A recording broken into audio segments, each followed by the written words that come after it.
की कुछ संस्कृति थी और उसमें जो पता चला है कुछ वैज्ञानिकों को राज पता चला है पिरामिड का, वो आकस्मिक पता चला है। एक बार एक वैज्ञानिक एक कुत्ते को लेके कुत्ते पर कुछ प्रयोग कर रहा था, अभ्यास कर रहा था, तो कुत्ते को लेके पिरामिड में गया। 2 दिन अभ्यास करने के बाद वो वापस जा रहा था, तो कुत्ते को वहां भूल गया, कुत्ते मकान में रह गया और उसने बाहर से ताला मार दिया और फिर 21 दिन के लिए परदेश गया। वो जब वापस आया तो उसको बहुत नई चीज देखने को मिली कि कुत्ता तो मर गया था, लेकिन उसका बॉडी था, उसमें से दुर्गंध नहीं आ रही थी, वो डिटेरियोरेट नहीं हुआ था, सड़ान पैदा नहीं हुआ था कुत्ते में। उसके बाद उसने बहुत से प्रयोग किए और जांचा कि ऐसा क्यों हुआ। अगर 21 दिन के बाद वो आता है परदेश से, कुत्ता मर गया है लेकिन सड़ान पैदा नहीं हुई, दुर्गंध पैदा नहीं हुई, इसके कारण क्या है। उसके बाद उसने बहुत से प्रयोग किए, कुत्ते के ऊपर, बिल्ली के ऊपर, चूहे के ऊपर, और जब भी ट्रायंगल शेप का पिरामिड आकार का कुछ बिल्डिंग बनाया, कुछ चीज बनाई, उसमें जो भी वस्तुएं रखी उसमें सड़ान पैदा नहीं होती है। उससे ये पता चला कि पिरामिड आकार में एक एनर्जी फ्लो होती है, वो ऊर्जा इतनी सघन होती है कि वहां कुछ दुर्गंध या सड़ान पैदा नहीं होती है। तो पिरामिड का अर्थ क्या है? पिरामिड का अर्थ है फायर विथिन। जो अग्नि तत्व है वो उतना प्रबल हो जाए कि उसमें सड़ान पैदा नहीं होती। उसके बाद में वैज्ञानिकों ने प्रयोग किए कि जो रेजर की ब्लेड रहती है, उस ब्लेड को, सड़ी हुई ब्लेड को वहां रख दी और कुछ दिनों के बाद वो ब्लेड के अपने आप धार बन गई, उसकी जो धार है वो अपने आप हो गई। इसके बाद बहुत से ध्यान केंद्रों में आज भी पिरामिड आकार के कंसेप्ट के बिल्डिंग बनाए जाते हैं। पूना में ओशो आश्रम में 5 बड़े बड़े पिरामिड है और बहुत सी जगह आजकल पिरामिड बन रहे हैं, जिसमें बैठने से ध्यान बहुत अच्छा होता है, ध्यान में जागने में सुगमता हो जाती है। हमारा शरीर भी, जब हम सुखासन में बैठते हैं, पद्मासन में बैठते हैं, स्वस्तिकासन में बैठते हैं, तो हमारा शरीर का आकार ट्रायंगल प्रकार का हो जाता है। ये जो ट्रायंगल है उसमें जो नाभि है, बीच में सेंटर है, वहां फायर विथिन जो कहते हैं पिरामिड का अर्थ है वो समाया हुआ है। वहां पे एक छोटा सा बिंदु पे फायर है। वो बिंदु का ज्वलंत होना हमारे जिंदा होने का सबूत है। वो फायर क्या है? ऐसे देखने जाएंगे तो वो फायर मिलेगा नहीं, लेकिन वो है जागरण की अवस्था। जब भी हमारे जीवन में बहुत जागरण होता है तो वो फायर प्रज्वलित हो जाता है। और उसका भी एक अलग मीनिंग है जागरण का, कि अंडरस्टैंडिंग माने बोध, हमारी गहरी समझ अध्यात्म में, वो एक फायर है। इस बात के साथ कि हम पिरामिड में बैठ जाए, जब भी ध्यान में बैठे तब पिरामिड का शेप हमारे भीतर सघन हो जाए। दूसरी बात, आज का ध्यान प्रयोग कमलेश भाई ले रहे हैं, सुनना ध्यान प्रयोग, उसके बारे में कुछ चीजें आज नई आपके सामने रख रहा हूं। सुनने का क्यों इतना महत्व है? सभी धर्मों में सुनने का अत्यंत महत्व है।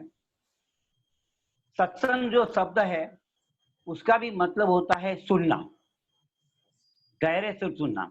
कल हमने बात की थी, जैन धर्म में 4 तीर्थ माने गए हैं, श्रावक, श्राविका, साधु और साध्वी। श्रावक वह है जो सुनने के लिए तैयार है, वो गहरे सुनने से ही पा लेता है जो पाने लायक है।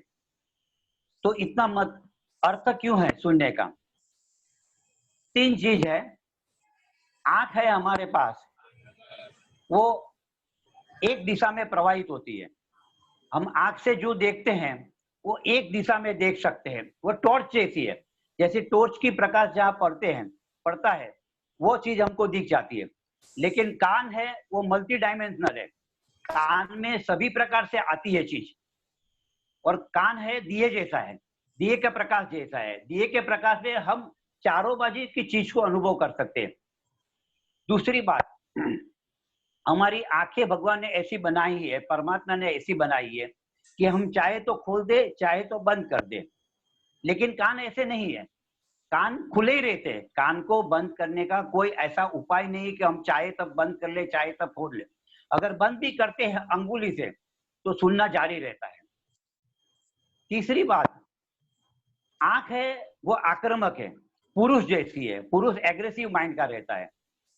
और कान है वो स्त्री जैसे है, ग्राहक है, रिसेप्टिव है। तो जिनको सत्य का बोध लेना है, जिनको ध्यान में जाना है, उनको ग्रहण करने की क्षमता ज्यादा बढ़ानी है। इसलिए जब भी हम कान बंद करके कान से सुनते हैं, तब ज्यादा गहन हमारे भीतर कुछ न कुछ जाता है। ये 3 कारण हैं। चौथा कारण है कि संत पुरुषों ने, ज्ञानी पुरुषों ने कहा है कि ध्यान जागरण है और हम सोए हुए लोग हैं। कोई व्यक्ति हमें जागृत करने के लिए आता है, तो हम ऐसे भी हो सकते हैं जागरण की प्रक्रिया में कि वो हमें हिला के डुला के जगाए। हिलाना डुलाना पड़ेगा उसको जगाने के लिए, फिर भी हम स्वप्न में चले जाए, फिर भी हम चादर ओढ़ के सो जाए। दूसरा, कुछ लोग ऐसे होते हैं कि जिनके आंख में पानी डालना पड़ता है जगाने के लिए, कुछ विधि करनी पड़ती है उनको जगाने के लिए। तीसरे ऐसे व्यक्ति रहते हैं कि उनको हिलाना डुलाना नहीं पड़ता है, थोड़ी सी आवाज देनी पड़ती है जगाने के लिए। और चौथे ऐसे व्यक्ति रहते हैं कि जिनको जगाने के लिए सिर्फ उनका नाम की पुकार देना पड़ता है और याद दिलाना पड़ता है। इसलिए कान से जो भी आता है वो हमें जगाने के लिए सहायभूत हो जाता है। अंतिम बात करेंगे, भगवान बुद्ध ने 4 प्रकार के घोड़े की व्याख्या की है। घोड़े 4 प्रकार के होते हैं। पहला घोड़ा, जिस घोड़े को बहुत मारना पड़ता है, पीटना पड़ता है, तभी वो जाके 4 फर्लंग चलता है, फिर वापस उसको मारना पड़ता है। दूसरे प्रकार के घोड़े कि जिनके लिए घोड़ेश्वर चाबुक रखता है अपने पास, चाबुक से उसको फटकारता है, तभी वो घोड़ा चलता है। तीसरा प्रकार का घोड़ा जिसको चाबुक फटकारना नहीं पड़ता है, उसकी सिर्फ छाया देखेगी, घोड़ेश्वर अच्छे घोड़े को सिर्फ छाया दिखाता है और वो घोड़ा दौड़ने लगता है। और चौथे प्रकार के घोड़े कि जिनको चाबुक घोड़ेश्वर को उठाना ही नहीं पड़ता है, सिर्फ वो आवाज देने पड़ते हैं, घोड़े को सिर्फ कहना पड़ता है, उसके नाम से पुकारना पड़ता है या उसको हल्की थपाट देनी पड़ती है और घोड़ा चलने लगता है। इस प्रकार हमारे भीतर जो सोई हुई चेतना है उसको ज्ञानी पुरुष ऐसे जगाते हैं। कान में हमें रोज कुछ न कुछ कहते हैं। सत्संग के माध्यम से हम जो सुनते हैं, अभी सुनना ध्यान करते हैं तो सुनना 2 प्रकार का हो सकता है, एक हितकर और एक अहितकर। हम जब सुनेंगे तब 2 चीजें होती है, एक हितकर और एक अहितकर। तो उसमें भी हमें भगवान ने इतनी क्षमता दी है कि हम सोचे, हर चीज जो सुनते बाद में सोचे उसके ऊपर। जो सुना है पहले तो सुने, जब सुने तब किसी हमारे पूर्व मान्यताओं को, पूर्व धारणाओं को छोड़ दे और सिर्फ सुने। उसके बाद में उसके फिर मनन चिंतन करें, सोचे। वो सोचने की प्रक्रिया एक अलग प्रकार से होनी चाहिए, जब सुने तब सोचे नहीं। और सोचने के बाद हम ध्यान के प्रयोग में जुड़े, हमको जो श्रेयस्कर लगता है उसको अमल में लाना है, उसको जीवन में लाना है। तो ये सुनने का पूरा इंपॉर्टेंस है। अब हम आगे बढ़ेंगे हमारे आज के प्रयोग के साथ। श्रेय को रखना है, अश्रेय को, अहित को छोड़ना है, वैसी पूरी सुनने की प्रक्रिया है। ठीक है, अब कमलेश भाई आगे कार्यक्रम चलाएं। महेश भाई बहुत बढ़िया बात की। आपकी बातों से एक मुझे एग्जांपल याद आ रहा है, छोटी सी कहानी है, आपने कहा है फिर भी आज मैं वापस कहूंगा, थोड़ा शायद तरीका अलग होगा। एक मूर्तिकार था, वो मूर्ति बेच रहा था, बहुत बढ़िया मूर्ति बेच रहा था, और एक खरीदार उधर गया, शोकेस में मूर्ति देखी, 3 मूर्ति एक सरीखी थी। उसने पूछा इसका भाव क्या है? इसने बताया इसका भाव है 500 रुपीज। वापिस दूसरी मूर्ति का भाव पूछा, बोला इसका 1000 रुपया है। दुकान वाले ने सामने से बताया इनका 1000 रुपया। बोला ऐसा कैसे, दिखती तो सेम है, उसमें कुछ चेंज नहीं लग रहा है। बोलता इनका 1000 रुपया। थोड़ी बात आगे बढ़ी, उसने बताया तीसरी मूर्ति भी सेम है, उसका प्राइस है 1500 रुपया। बोला ऐसा कैसे? बोला थोड़ा करीब आओ तो मैं आपको बताता हूँ। 500 रुपीज की जो मूर्ति है उसमें कान में जो होल है वो एक कान से दूसरे कान में सीधा आर पार होल है, एक सुनता है दूसरे कान से सीधा निकाल देता है। बोला ये तो समझ में आया, ठीक है। बोला दूसरी मूर्ति में क्या है जो 1000 रुपये में आप बेच रहे? बोलते ये मूर्ति में ऐसा है कि कान में होल है और वो मुंह से आर पार होल है, कान से कुछ अच्छी चीज सुनी, मुंह से बोल दी, किसी को बोल दिया, कहीं कुछ सुना और कहीं ओमिट कर दिया या बोल दिया, जो भी उसको बोला जाता है। बोला ठीक है, चलो वो भी समझ में आया। तीसरी मूर्ति में क्या है? बोलते हैं तीसरी मूर्ति ऐसी है कि कान से होल है और पूरा भीतर नाभि तक जाता है, पूरा सुनता है और पूरा अंदर तक उतारता है। तो इनका 1500 रुपया है। तो सुनने का ये आपको एक छोटा सा एग्जाम्पल आपको कभी भी याद रहेगा। और एक बात मैं कहना चाहता हूँ, हम लोग ये प्लेटफॉर्म पे जो भी जमा हुए, कोई अकारण जमा नहीं हुए, कोई ना कोई कारण हो सकता है। हो सकता है आपके अंदर कुछ ध्यान की बीज पहले से पड़े हुए, आपकी बात और हमारी बात मैच खा गई और आप अभी हम लोग एक प्लेटफॉर्म पे टिक गए। कई लोग आए, कई लोग चले भी गए, लेकिन कहने का मतलब मेरा ये तात्पर्य है कि जो भी हम बोलते हैं, जो भी हम कराते हैं, वो आपके स्वभाव के मुताबिक मेल खाता है। अगर आपके स्वभाव के मुताबिक नहीं होता है तो आप उसको सुनते नहीं। जैसा कि मैं पेपर देखता हूँ, कृष्ण भगवान का होता है तो मैं नहीं देखता हूँ, महावीर भगवान का स्टोरी होता है देखता हूँ, क्योंकि मैं पैदाशी महावीर में हूँ, जैनी हूँ। वैसे मोबाइल में भी कोई वीडियो ऐसा आया तो अपने धर्म का रहेगा तो हम बराबर दो कान लगा के सुनते, दूसरे धर्म का होगा तो नहीं सुनते। तो वैसे जन्म से हम लोग के एक कंडीशनिंग बन जाता है और हमको हमारे में अनुकूल होता है वही हम सुनते हैं। उसका मतलब ये हुआ कि हम दूसरे को सुनते नहीं, हम खुद को ही सुनते हैं। आप उसका अनुभव करो, शायद ये चीज आपको जल्दी समझ में नहीं भी आवे, लेकिन आप उसके साथ रहिए कि आप दूसरे को बिल्कुल सुनते नहीं है, आप अपने को ही सुनते हैं। मतलब आपको जो अनुकूल है वही सुनते हैं। जब भी आप दूसरे को सुनना चालू करेंगे तभी आपके अंदर सत्य का आविष्कार होगा। तो हम ध्यान शुरू करेंगे। आंखें बंद, आंखें बंद, शरीर एकदम ढीला छोड़ दीजिए।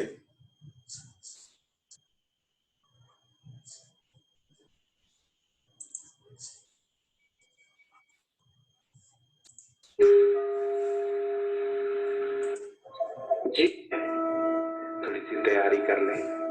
कम से कम 1 घंटे के लिए एकांत स्थान देख लें जहाँ किसी प्रकार का कोई व्यवधान ना हो और आप डूब सके, अपनी अंतर यात्रा पे निकल सके, अपने गहरे में, अपने भीतर। आइए चलते हैं, ओशो को सुनते हैं और उतरते हैं इस ध्यान में। आइए, आप आमंत्रित हैं। अब हम सुबह के ध्यान के लिए बैठेंगे। सुबह के ध्यान के संबंध में 2 बातें समझ लें, फिर हम सुबह के ध्यान के लिए बैठेंगे। सुबह का ध्यान बड़ी सीधी और सरल सी प्रक्रिया है। असल में जीवन में जो भी महत्वपूर्ण है वे सभी प्रक्रियाएं बड़ी सरल और सीधी होती हैं। जीवन में जितनी व्यर्थ बात होती है उतनी ही जटिल और कॉम्प्लेक्स होती है। जीवन में जितनी श्रेष्ठ बात होती है वो अत्यंत सरल और सीधी होती है, बिल्कुल सिंपल होती है। तो बड़ी सीधी और सरल सी प्रक्रिया है। इतना ही करना है कि चुपचाप बैठ के, मौन बैठ के चारों तरफ जो ध्वनियों का संसार है उसे चुपचाप सुनते रहना है। सुनते रहने के कुछ अद्भुत परिणाम हैं। हम कभी सुनते ही नहीं। जब मैं यहाँ बोल रहा हूं तो आप सोचते होंगे आप सुन रहे हैं, तो आप बड़ी गलती में हैं। कान पर आवाज पड़ जाने ही सुनने के लिए पर्याप्त अर्थ नहीं। जब मैं बोल रहा हूं, अगर मेरे साथ साथ आप सोच भी रहे हैं तो आप सुन नहीं रहे, क्योंकि मन एक ही साथ एक ही क्रिया कर पाता है, 2 क्रियाएं कभी भी नहीं। तो या तो आप सुन सकते हैं या सोच सकते हैं। जितनी देर आप सोचते हैं उतनी देर के लिए सुनना बंद हो जाता है। जितनी देर आप सुनते हैं उतनी देर के लिए सोचना बंद हो जाता है। तो जब मैं कह रहा हूं कि सुनना बड़ी अद्भुत प्रक्रिया है, अगर आप सिर्फ शांति से सुने तो भीतर सोचना अपने आप बंद हो जाए, क्योंकि मन के अनिवार्य नियमों में से एक है कि एक ही साथ मन 2 काम करने में असमर्थ है, एकदम असमर्थ। एक आदमी बीमार पड़ा था, 1 वर्ष से उसके पैर में लकवा लगा हुआ था। डॉक्टरों से कहते थे कि लकवा शरीर में मालूम नहीं पड़ता, आपके मन को भ्रम हो गया है, लेकिन वो आदमी कैसे मानता? उसे लकवा था। फिर उसके मकान में आग लग गई और आग लगी, सारे घर के लोग भागे, वो लकवे में पड़ा हुआ आदमी भी भाग के बाहर निकल आया। वो साल भर से उठा ही नहीं था अपने बिस्तर से। जब वो बाहर आ गया तभी उसे ख्याल आया कि अरे ये क्या मामला हो गया, मैं तो उठ भी नहीं सकता था, ये पैर चले कैसे? उस आदमी ने मुझसे पूछा तो मैंने कहा मन एक ही साथ 2 बातें नहीं सोच सकता। लकवा लगा हुआ है, ये मन का एक ख्याल था, लेकिन मकान में आग लग गई, मन पूरी तरह मकान की आग में संलग्न हो गया। वो पहला ख्याल खिसक गया मन से कि पैर में लकवा लगा। आदमी भाग के बाहर आ। मन एक ही चीज में तीव्रता से जाग सकता है। तो ये जो सुबह का प्रयोग है, वो चारों तरफ पक्षियों के, हवाओं के गीत चलते हैं, सारी दुनिया के ध्वनियों का जाल बिछा हुआ है, उसको चुपचाप सुनने का है, इतनी शांति से सुनते रहने का, एक ही बात पर ध्यान देने का है कि मैं सुन रहा हूं और जो भी हो रहा है उसे पूरी तरह सुन रहा हूं, टोटल लिसनिंग, कुछ भी नहीं कर रहा हूं, सिर्फ सुन रहा हूं। ये सुनने पर इसलिए जोर दे रहा हूं कि जैसे ही आप पूरी तरह सुनेंगे, भीतर वो सोच विचार का जो निरंतर जाल है वो एकदम शांत हो जाएगा, क्योंकि ये दोनों काम एक साथ नहीं हो सकते। तो आप पूरी फिक्र सुनने की तरफ ले, और ये पॉजिटिव फिक्र है। अगर आप विचार को निकालने की कोशिश करेंगे तो जो गलती मैंने अभी आपसे कही वो शुरू हो जाएगी, वो नेगेटिव फिक्र है। विचार को निकालने की कोशिश से कभी विचार नहीं निकल सकते, लेकिन मन की जो ताकत विचार करने में लगती है, अगर वो ताकत किसी और धारा में प्रवाहित हो जाए तो विचार अपने आप क्षीण हो जाते हैं। उनको, उस आदमी को उसके डॉक्टर कहते थे कि तू ये ख्याल निकाल अपने मन से कि तुझे लकवा लगा हुआ, तुझे लकवा लगा हुआ नहीं, शरीर तेरा ठीक। लेकिन वो आदमी जितनी कोशिश करता हुआ निकालने की मुझे लकवा नहीं लगा हुआ है, जितनी बार ये कहता हुआ कि मुझे लकवा नहीं लगा, उतनी बार लकवे की याद आएगी, उतनी बार वो जानता है कि लकवा मुझे लगा हुआ है। अगर नहीं लगा हुआ होता तो मैं दोहराता भी क्यों कि मुझे लकवा नहीं लगा हुआ है। वो जितनी बार दोहराएगा कि मुझे लकवा नहीं लगाया, उतनी बार वो अपने भाव को गहरा कर रहा है कि मुझे लकवा लगा हुआ है, वो मजबूत हो रहा है। उस आदमी के चित्त को डायवर्सन चाहिए था, उस आदमी को लकवे को रोकने की जरूरत नहीं थी। उसका चित्त पूरी तरह से कहीं और चला जाता तो लकवा विलीन हो जाता, क्योंकि चित्त का लकवा था। चित्त पूरा हट जाता तो लकवा विलीन हो जाता। मकान में आग लग गई भाग्य से। कई बार ऐसा होता है, किन्हीं के घर में दुर्भाग्य से आग लगती, किन्हीं के घर में भाग्य से भी आग लग जाती। उस आदमी के घर में भाग्य से आग लग गई और सारा मन मकान पे लगी आग पे चला गया। मन हट गया उस बात से जिसको पकड़े हुए था, वो ग्रंथि विलीन हो गई, क्योंकि वो विचार की ग्रंथि थी, इससे ज्यादा कोई ग्रंथि नहीं थी। असली में वहां कोई जंजीरें नहीं थी, केवल विचार का जाल था। पूरा मन वहां से हट गया, विचार का जाल सूख के निर्जीव हो गया, क्योंकि विचार के जो भी प्राण है वो हमारे ध्यान से उपलब्ध होते हैं। विचार में अपने आप में कोई प्राण नहीं। हम जितना ध्यान देते हैं विचार पर, उतना ही वो जीवंत हो जाता है। जितना हमारा ध्यान हट जाता है उतनी वो मुर्दा हो जाता है। अगर ध्यान बिल्कुल हट जाए, विचार निर्जीव हो जाते हैं, मर जाते हैं, उसी समय समाप्त हो जाते हैं। तो इससे जो मैं कह रहा हूं कि सुनने पर सारे ध्यान को जानते हैं। पॉजिटिवली विधायक रूप से ये ख्याल करें कि एक चिड़िया की छोटी सी आवाज भी मेरे बिना सुने न व्यतीत हो जाए, न निकल जाए, सब सुन लूं मैं, इंटीग्रेटेड चारों तरफ जो हो रहा है वो मेरी सुनाई में आ जाए, तो आप अचानक पाएंगे कि मन एक गहरी शांति में उतरता जा रहा है, विचार क्षीण होते चले जाएंगे। एक ही काम करना है, शरीर को शिथिल छोड़ के बैठ जाना है। कल मैंने आपको कहा था कि मस्तिष्क को पहले जोर से खींचे, शायद वो आपकी समझ में नहीं आया, उसकी फिक्र छोड़ दें, उसको मत खींचे, सुनते रहें, सुनते रहें, सुनते रहें और भीतर सब शांत होता जाए। सुने 10 मिनट के लिए चुपचाप सुनते रहें, सारा ध्यान सुनने पर फैल जाए। बस सुन रहे हैं और कुछ भी नहीं कर रहे।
पूरा होश पूर्वक सुने।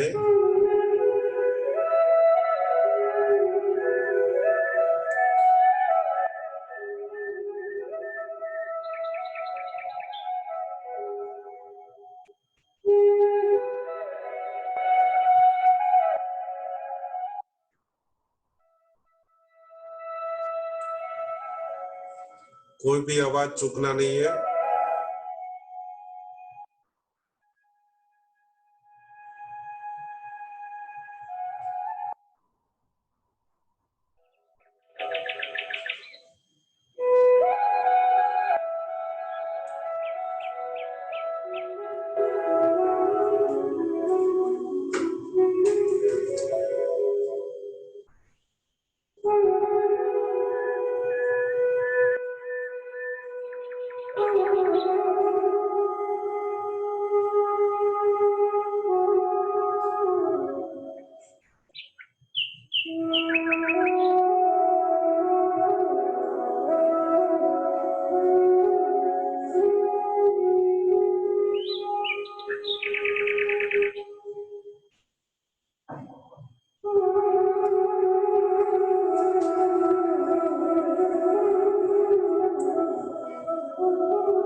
विचार के प्रति होश पूर्वक रहे। विचार बार भटकने लगे, वापस लेके आओ। फक्त आवाज के ऊपर ध्यान दीजिए।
सभी आवाज की तरफ ध्यान दीजिए।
आंखें बंद रख के सिर्फ सुनना है, सुनते रहे।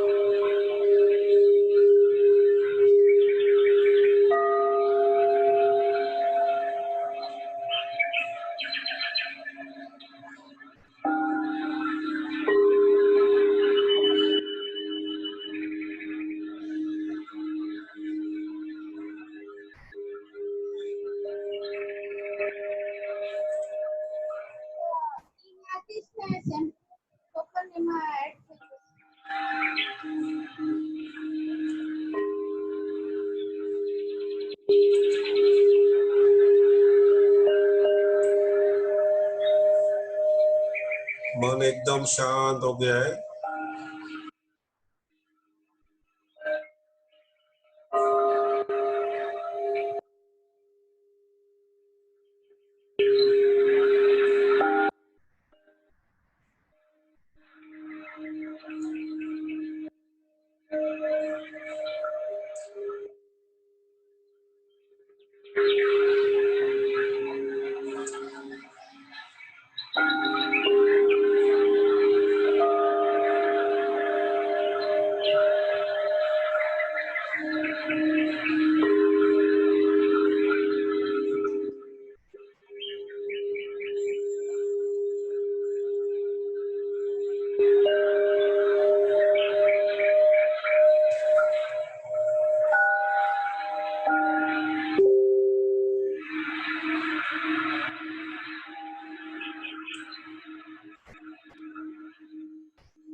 सब ढीला छोड़ दें और चारों तरफ जो भी आवाज है, हवाएं पत्तों को हिलाएंगी, कोई पक्षी बोलेगा, चुपचाप मौन बैठ के सारी आवाजों को सुनते रहे, सिर्फ सुनते रहे। बाहर की सारी आवाजों को सुनते रहे। सुनते ही सुनते मन और शांत होगा, शांत होता जाएगा। सुने, चुपचाप सुनते रहे, बिल्कुल रिलैक्स्ड, बिल्कुल शिथिल।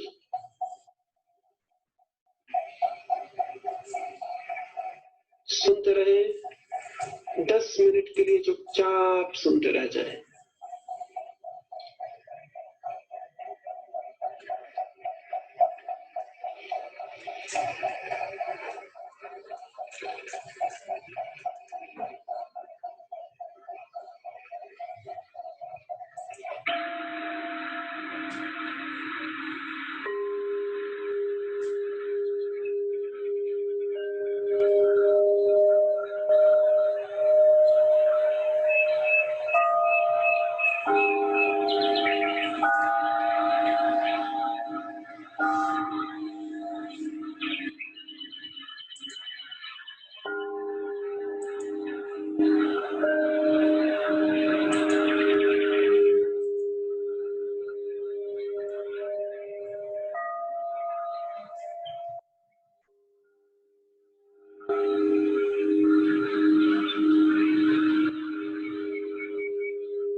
शांत हो रहा है, मन एकदम गहरे और शांत होता चलेगा। कोई चीज गहरे और गहरे डूबती चली जाएगी, चेतना नीचे उतरेगी और शांत होती जाएगी।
सुनते रहे, आप सिर्फ सुनते रहे, सुनते सुनते मन शांत होता है।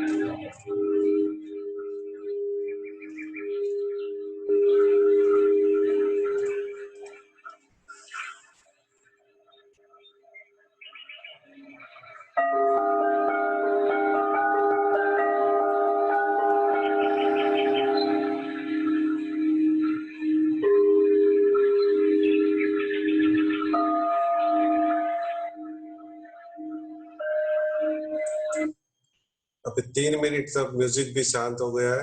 आप अंदर की आवाज सुनो, म्यूजिक भी बंद कर दिया है। अभी कौन सी आवाज आपको सुनाई दे रही है उसका अनुभव करें।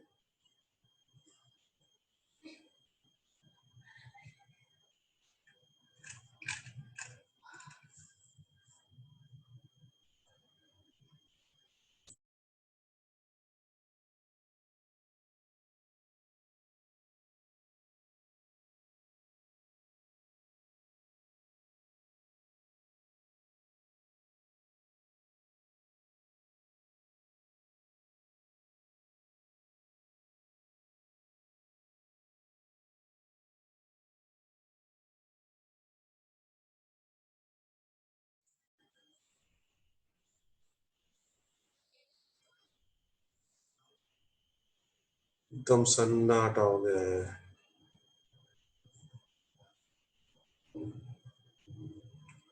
आप जहाँ पे रहते आजू बाजू में एकदम सन्नाटा है। इस शांति को महसूस करें, अपने अंदर भीतर शांति को रहने दो।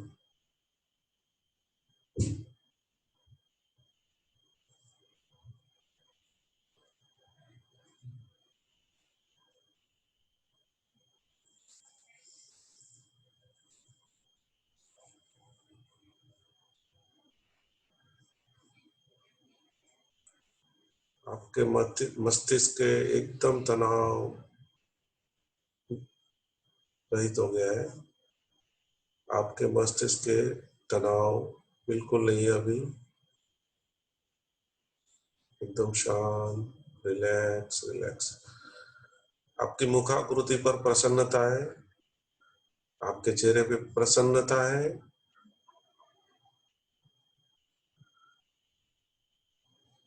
और आंखें बंदी रखे और एक सुंदर भजन सुनेंगे, उसका आनंद लेंगे।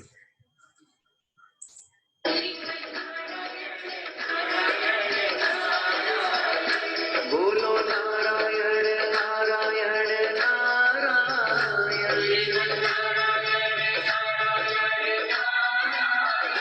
Shriman Narayan Narayan Narayan,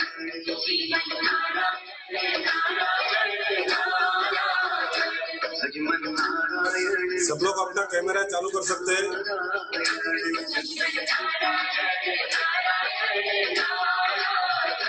Shriman Narayan Narayan Narayan,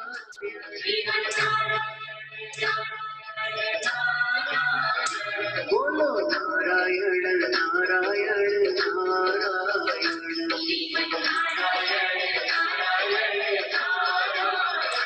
Ajman Narayan Narayan Narayan,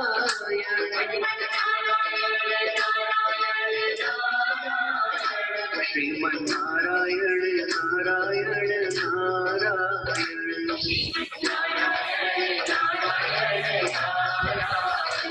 Ajman Narayan Narayan Narayan,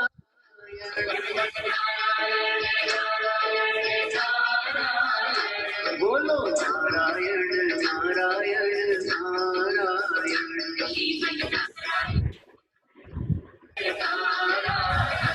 Ajman Narayan Narayan. थोड़ा बैठे बैठे डोलने लगिए, थोड़ा मस्ती में आ जाइए, आनंद को महसूस करिए। अजमन नारायण नारायण नारायण,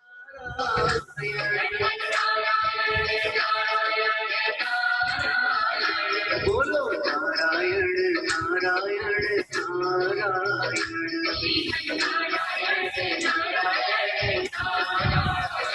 श्रीमन नारायण नारायण नारायण,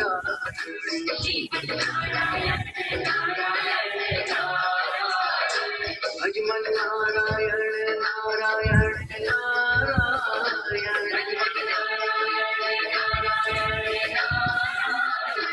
बोलो नारायण नारायण नारायण,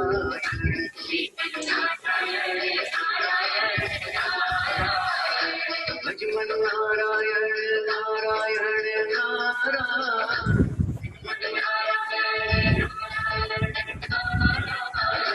श्रीमन नारायण नारायण नारायण,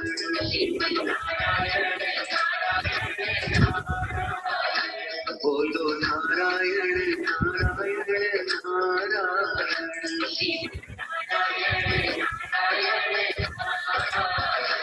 अजमन नारायण नारायण नारायण,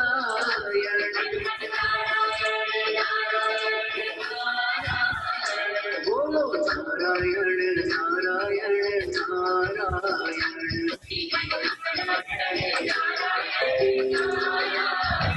श्रीमन नारायण नारायण नारायण,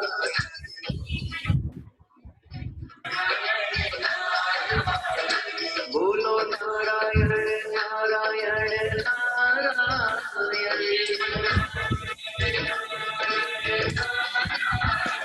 श्रीमन नारायण नारायण नारायण,